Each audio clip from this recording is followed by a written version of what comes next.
হযরত মুসা পয়গম্বর ৭০,০০০ বনি ইসরাইলকে নিয়ে সালাতুল ইস্তিসকা নামাজ পড়তেছে। বৃষ্টি হয় না, বৃষ্টি না হওয়ার কারণে মানুষ পশু পাখি সবার কষ্ট হচ্ছে। মুসা আলাইহিস সালাম মাঠের ভিতরে গিয়া, মরুভূমির ভিতরে গিয়া প্রখর রোদের ভিতরে নামাজ পড়তেছেন। আল্লাহ বৃষ্টি দাও, তুমি বৃষ্টি না দেওয়ার কারণে আমাদের কষ্ট হচ্ছে, পশু পাখির কষ্ট হচ্ছে, তুমি বৃষ্টি দাও। আসমান থেকে আল্লাহ ওহী অবতীর্ণ করেন মুসার কাছে, মুসা তোমার এই দলের মধ্যে একটা নাফরমান আছে যে ৪০ বছর পর্যন্ত নাফরমানি করতেছে, তাকে যদি এখান থেকে বের না করে দাও বৃষ্টি দেব না, বৃষ্টি হবে না। মুসা আলাইহিস সালাম ঘোষণা দিয়ে দিলেন, এই মজলিসের মধ্যে এমন কে আসো যে ৪০ বছর পর্যন্ত নাফরমানি করতেছো, তাড়াতাড়ি বের হয়ে যাও। তুমি যদি বের না হও আল্লাহ আসমান থেকে বৃষ্টি দিবে না, বাড়ি বর্ষণ হবে না। ওই ব্যক্তি চিন্তায় পড়ে গেল, আরে মুসা আলাইহিস সালাম ঘোষণা দিয়েছেন, এখন যদি আমি উঠে যাই মানুষ তো আমাকে মনে করবে ওই যে নাফরমান উঠে যায়, গুনাহগার উঠে যায়, পিঠনিতে একদম নিচে পড়বে না, সব আমার পিঠে পড়বে। কি করব? উঠলেও সমস্যা, আর যদি মজলিস থেকে না উঠি তাও তো সমস্যা। কারণ আল্লাহ মুসার কাছে ওই দিয়ে বলে দিল, ওই যে নাফরমান পয়সা দিয়ে উঠে নাই, উঠলেও ভেজাল, না উঠলেও ভেজাল। বিপদে বসেনি, উঠলে সবাই জানবে ওই যে নাফরমান চলে যাচ্ছে। আবার না উঠলো আল্লাহ ওই দিয়ে ধরে দিব, ওই যে বসে রয়েছে যায় না। এবার ফেরেশতানিতে বসে কি বিপদ বলেন তো?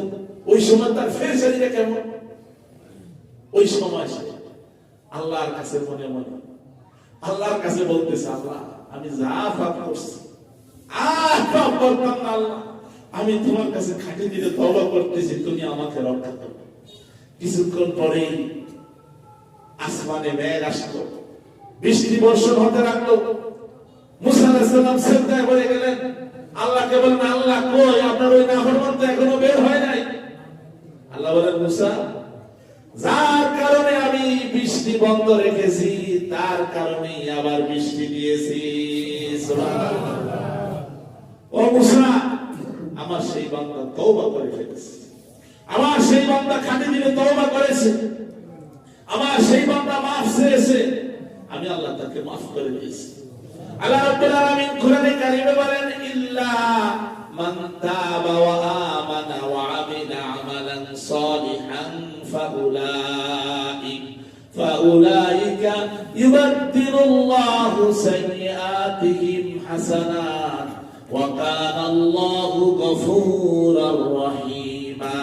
আল্লাহ বলেন যে ঈমান এনেছে, নেক আমল করেছে এবং আল্লাহর কাছে খাঁটি দিলে তওবা করেছে, ইল্লা মান তাবা ওয়া আমানা ওয়া আমিলা আমালান সালিহান ফাউলাইকা ইউবাদদিলুল্লাহু সাইয়্যাতিহিম হাসানা।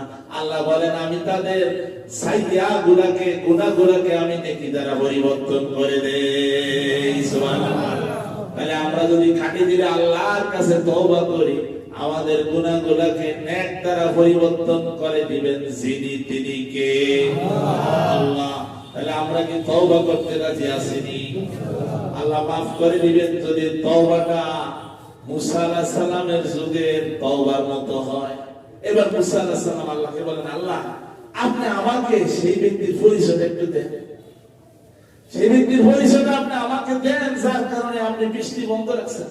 আল্লাহ বলে, মুসা ৪০ বছর পর্যন্ত আমার নাফরমানি করছে, আমি কারো সামনে তার পরিচয় ওপেন করি নাই, এখন আমি পরিচয় ওপেন করব?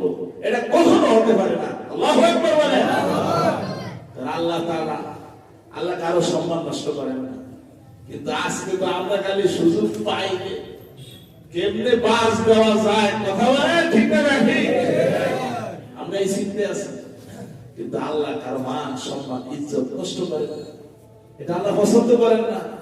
আল্লাহ তাআলা বাপকে সন্তানের সামনে ধরবেন না, সন্তানকে বাবার সামনে ধরবেন না, আল্লাহ পর্দার আড়ালে নিয়ে আল্লাহ জিজ্ঞাসা করবেন। আল্লাহু আকবার।